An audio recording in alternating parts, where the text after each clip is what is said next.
আসসালামু আলাইকুম। সবাই কেমন আছেন? আমি এসেছি চট্টগ্রাম শহরের বন্দর এলাকায়। এই বন্দর এলাকায় যেমন রয়েছে বড় সড়ক, তেমন তার পাশেই রয়েছে কিন্তু ছোট ছোট নালা। এই ছোট ছোট নালায় যখন জোয়ারের পানি আসে তখন কিন্তু সৃষ্টি হয় নৌপথের। নৌপথগুলো যোগাযোগের জন্য অনেক সহজ এবং এতে কোনো যানজটের সৃষ্টি হয় না।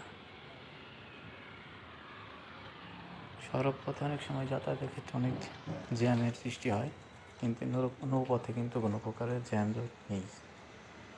সাধারণত যখন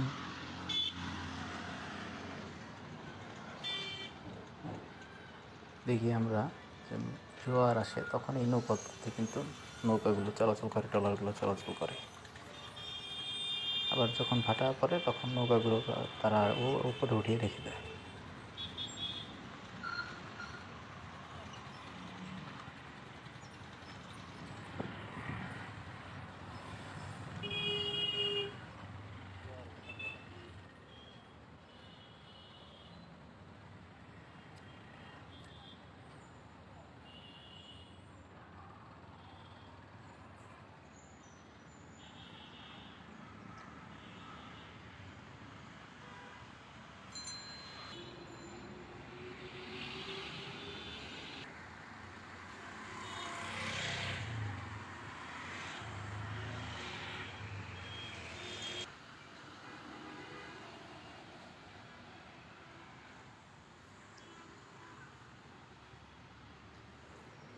কিবোর্ডের এলাকা, কিবোর্ড এরিয়াতে এখানে হচ্ছে নদীর একটি ছোটো শাখা রয়েছে। এই শাখাতে যখন জোয়ার আসে তখন নৌকা চলতে পারে, আর যখন